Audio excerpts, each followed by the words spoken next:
Hi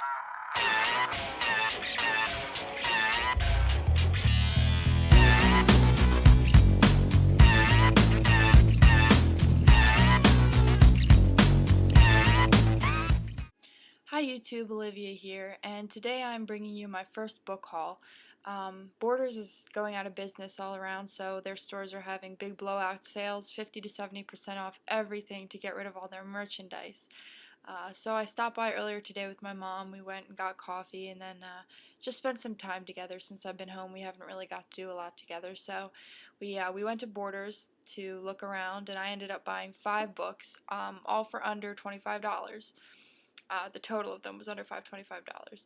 So I'm really excited about each and every book that I got. I'm really excited to share them with you. I'll also be showing one that I bought 2 nights ago at Barnes & Noble, and I've read about halfway through that one. I'm really enjoying that too, and I'm going to show the book and give a brief description, let you know what it is, the author, and what I think of it so far.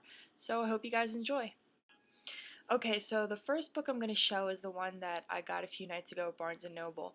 And this is a story that I've loved since I was a little kid, and I watched the Disney animated movie of it. I just fell in love with it.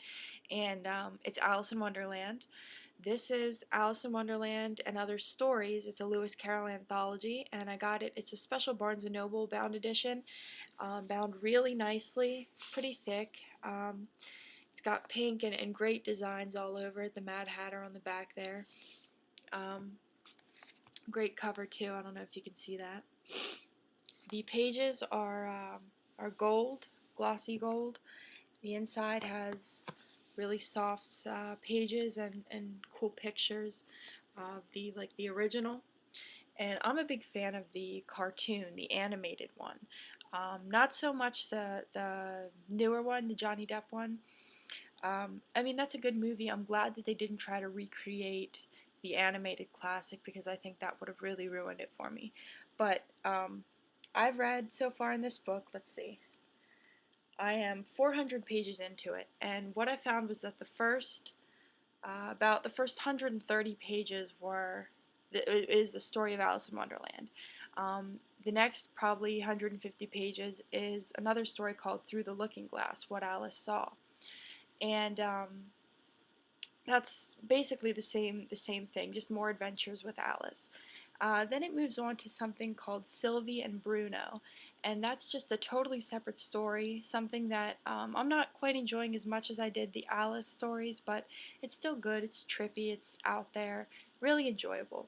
So I'm going to continue this till I finish it. I've had this 2 days, and I've gotten pretty far. Another great thing about it is that in the beginning, this isn't throughout the book, but in the beginning there are sketches in there and some illustrations, and they're really classic Alice illustrations. Hopefully, I've been hoping that my next tattoo will be inspired by Alice in Wonderland. We'll see. I haven't come up with any definitive ideas yet, but that's my first book, Alice in Wonderland and Other Stories by Lewis Carroll. Okay, the next book is one that I got today actually at Borders, and I sort of bought it on a whim. It was in the bargain section, and it was $2.99. It's called The New Secret Language of Dreams. And it looks pretty interesting to me. On the back it says, "Open the gates of self-discovery with this new edition of the best-selling Secret Language of Dreams. David Fontana's essential and illuminating guide to enriching your dreaming and waking life." It looked really interesting to me because I have a fascination with dreams and interpreting dreams. I've read a lot of psychologists and psychiatrist perspectives on that. I have a pretty vivid dream life myself, and I'm always wondering, what does this mean? Does it have meaning? So this is just something that caught my eye, and also another thing that really grabbed my attention was it's colorful. I don't know if you can see here. It's got lots of really cool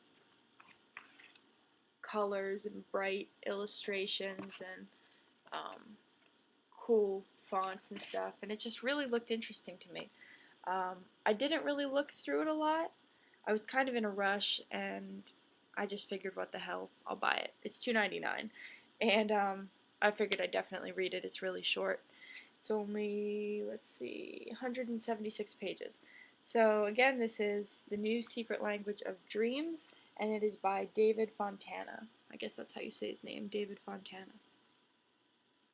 Okay, the next book from my Borders trip is Like Water for Chocolate. And I'm sure that this is one a lot of you have heard of. It is by Laura Esquivel. I'm not sure how to pronounce her last name, but it's Esquivel. And I have not read this before, but my friend Josh told me that it's really good. Basically, what he told me is that it's a soap opera, a Mexican soap opera with infusions of home remedies, recipes, and sex tips. So it sounded really interesting to me, and I picked it up at the store. I just happened to come across it and read at the front it says, "A novel in monthly installments with recipes, romances, and home remedies." So it looks really interesting to me, and I guess I'll see. It's pretty short as well. This is 241 pages, and I'm excited to read it. Um, it was originally $14. I got it for $7. So good deal. Good deal.